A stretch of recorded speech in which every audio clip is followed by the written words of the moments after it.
किसी ने बड़े कमाल की बात कही है, ताकत आवाज़ में नहीं, सोच में होनी चाहिए, क्योंकि फसल बारिश से होती है, बाढ़ से नहीं। हाय गाइस, मेरा नाम है एमडी हसनैन।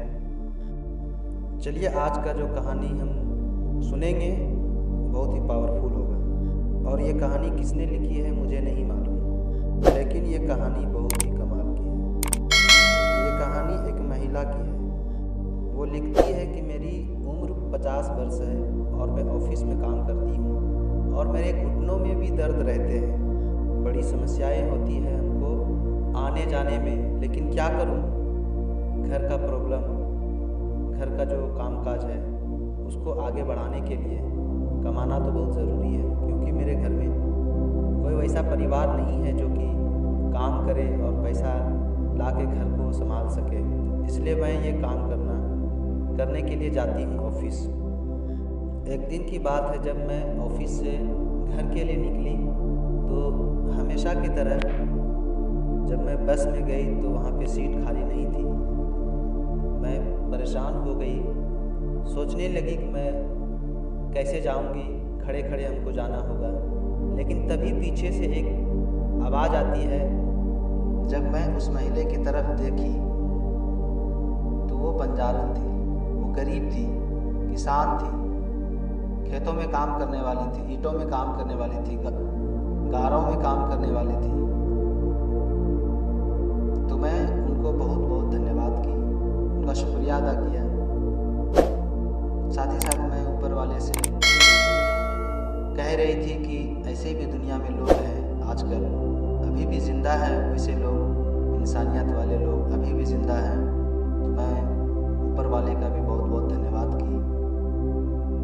तभी अचानक से बस रुकती है और एक सीट खाली होता है। तो मैं उस महिला को कहती हूँ कि जाइए, वो वाली सीट खाली हो गई है, आप बैठ जाइए। तभी एक लेडीज़ चढ़ती है, उसके ऊपर उसके हाथ में एक छोटा बच्चा रहता है, तो वो महिला फिर उसको बैठा देती है उसी सीट पे। फिर आगे जाने के बाद फिर स्टॉपेज आता है, फिर एक सीट खाली होती है, फिर वहाँ पे भी एक बूढ़ा आता है, फिर उसको वो बैठा देती है। इसी तरह से काफ़ी देर तक सिलसिला चलता गया। मैं देखती रही। लास्ट में जब 2-3 सीट खाली हो गई तो मैं उनको बोली कि बैठ जाइए, अब तो बैठ जाइए। तो पहले वो देखी इधर उधर कोई नहीं आने वाला, तो फिर वो बैठी। तो मैं उनसे सवाल किया,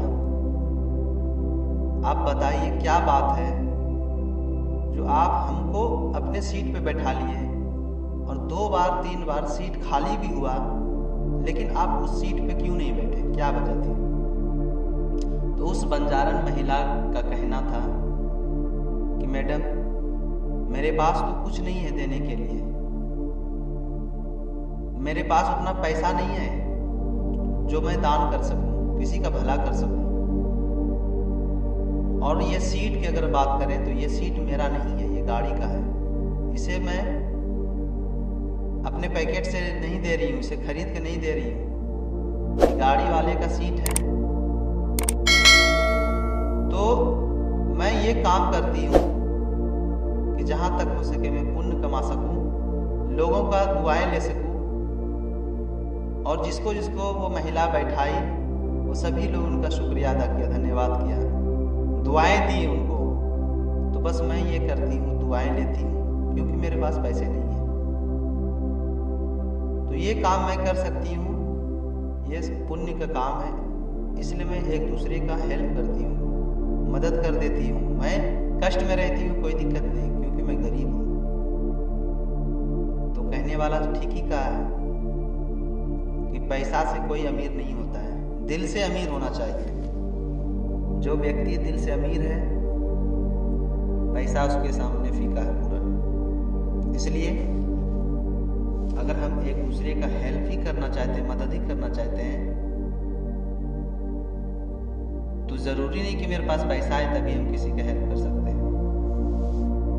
तो उस महिला को समझ में आया, जो मैडम थी, वो बड़े चिंतित हो गए, सोचने लगे कि क्या ज़माने में ऐसे लोग हैं, ऐसे से भी लोग ज़माने में आज हैं जो एक दूसरे के लिए मरते हैं, भलाई के लिए। वो हमेशा कुछ न कुछ अच्छे काम करते रहते हैं। उनका वो बताते हैं कि मेरा सोच खुल गया उस दिन से। तो इसी तरह से अगर कोई भी अपना दिमाग को डेवलप करता है तो बस ये कहानी आपको बहुत मोटिवेट करता है। इस कहानी से आप क्या सीखें? आपने बस का कहानी सुना। ये बस का कहानी बहुत ही पावरफुल कहानी है। आप इस कहानी से सीखिए कि किसी का भी हम हेल्प कर सकते हैं। ये ज़रूरी नहीं कि मेरे पास कुछ पैसा है या सामान है तभी हम हेल्प करेंगे, नहीं। आप गरीबों का सहारा बनिए, बूढ़ा बूढ़ी का सहारा बनिए, लाचार आदमी का सहारा बनिए। अगर ये काम करते हैं तो आपको जरूर सवाब मिलेगा, पुण्य मिलेगा। तो ये कहानी बहुत ही पावरफुल है हम लोगों के लिए जीवन में। उम्मीद करते हैं कि इस कहानी से ज़रूर कुछ ना कुछ आप सीखेंगे।